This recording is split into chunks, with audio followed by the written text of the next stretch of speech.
10 তারিখ, 11 তারিখ, 12 তারিখ, কয় দিন?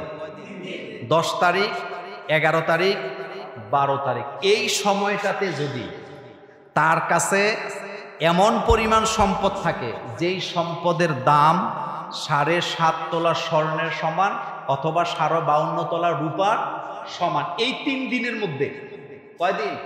এটা কিন্তু জাকাত না, এটা কি? কুরবানি। এই সময়টা যদি সে মালদার থাকে তাহলে তার উপরে কুরবানি দেওয়া ওয়াজিব। অথবা এই সময়টাতে এমন পরিমাণ টাকা তার কাছে আসছে যেই টাকা দিয়ে কুরবানি করা যায়, তাহলে তার উপরে কুরবানি করা কি? ওয়াজিব। তাহলে কয়দিন এই সম্পদটা থাকতে হয়? জিলহজ মাসের 10, বলেন মুখস্থ করেন, 10, 11, 12। কারণ কুরবানি কয়দিন? 3 দিন, 10, 11, 12। এই সময়টার মধ্যে যদি সম্পদ থাকে এই পরিমাণ, যেই পরিমাণে 7.5 তোলা স্বর্ণ, 52 তোলা রূপা, অথবা এমন পরিমাণ সম্পদ আছে যেটা দিয়ে সে কুরবানি করতে পারবে, তাহলে সে কুরবানি দিবেন। কারণ রাসূল সাল্লাল্লাহু আলাইহি ওয়াসাল্লাম স্পষ্ট বলেছেন, মান কানা লাহু সাআতুন, যার কাছে কুরবানি দেওয়ার সামর্থ্য আছে অথচ সে কুরবানি করলো না, সে কোথায় আসতে পারবে না? আমার ঈদগাহ। সুবহানাল্লাহ। কার ঈদগাহ? রাসূলুল্লাহর ঈদগাহ। রাসূল বলছে সেই জন্য আমার ঈদগাহে না আসে। তাহলে কুরবানির কথা কি বুঝাইতে পারলাম? এখন আসেন, কুরবানি কয়দিন করা যায়? 3 দিন। আমাদের দেশে প্রথম দিনই আমরা খুব দুপাদুপি বাড়াবাড়ি, আমাদের মাথায় এটা কাজ করে যে প্রথম দিন কুরবানি দিতে না পারলে আর কুরবানি দেওয়ার কোনো সুযোগ নাই। না, কুরবানি দেওয়া যায় 3 দিন। বলেন তো কয়দিন? জিলহজ মাসের 10, 11, 12। বলেন, জিলহজ মাসের 10, 11, 12। তাহলে কুরবানি কয় দিন? 3 দিন, 10, 11, 12। এই 3 দিন কুরবানি দেওয়া যায়। এখন আমরা জানবো 3 দিনের মধ্যে মূলত উত্তম কোন দিন দেওয়া? প্রথম দিন দেওয়া। 10 তারিখে দেওয়া কি উত্তম? পারেন নাই 11 তারিখে দিবেন, পারেন নাই কবে দিবেন? এরপরে আর সুযোগ নাই। তাহলে সুযোগটা সহজ করছে কে?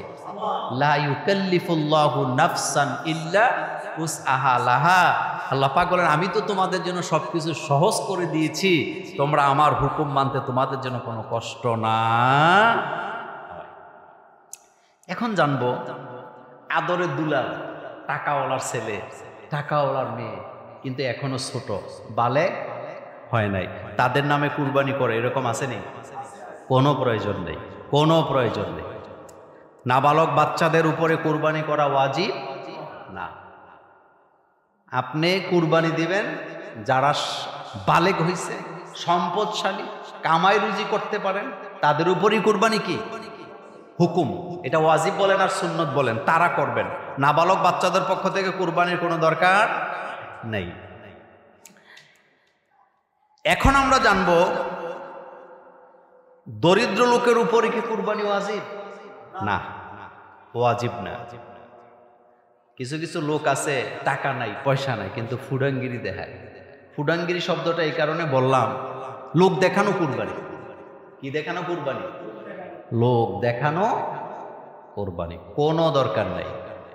আপনার কাছে সম্পদ আছে, কুরবানি করুন। আরেকটা কথা বলি ফাঁকে, কুরবানির না দিয়ে অন্যের ঘর থেকে কুরবানির গোশত খাওয়ার মধ্যে কোনো দোষও নাই, কোনো ছোট লুকিও নাই, কোনো হীনমন্যতাও নাই। এটা গর্বের সাথে খাবেন, কারণ এটা মুসলিম জাতির একটা ইবাদত। কোন জাতির? আমি কুরবানি দেই নাই, কিন্তু আমাদের কবির ভাই কুরবানি দিছে, সুবেদার সাহেব কুরবানি দিছে, আমাকে ওনারা একটু গোশত দিছে। এখানে আমার এটা মনে করার কোনো কারণই নাই যে তারা আমাকে গরিব মনে করে দিছে। ব্যাপারটা কি এমন? তাহলে আপনি হীনমন্যতায় ভুগছেন। ইসলামের ভিতরে হীনমন্যতার কোনো জায়গা নেই। উনি আমাকে দিছে, আমি কোটিপতি হই, উনি আমাকে যেটা দিছে এটা আমার জন্য হাদিয়া। বলেন এটা কি? আমি হাদিয়া দেওয়াও সুন্নত, হাদিয়া নেওয়াও কি সুন্নাত। এটা একটা উত্তম সুন্নত। সুতরাং আপনি অনেক টাকার মালিক, কিন্তু আপনি কুরবানি দেন নাই কোনো কারণে, আপনাকে যদি কেউ গোশত দেয় আপনি হাসি মুখে সেটা নিবেন এবং এটা খাবেন, এই সওয়াব মনে করে খাবেন যে এটা আমাদের ইবাদতের একটি গুরুত্বপূর্ণ ইবাদত কুরবানি, আর সেই কুরবানির গোশত আমাকে আমার ভাই দিয়েছেন, হাসি মুখেই খাবেন, এখানে হীনমন্যতার কোনো কারণ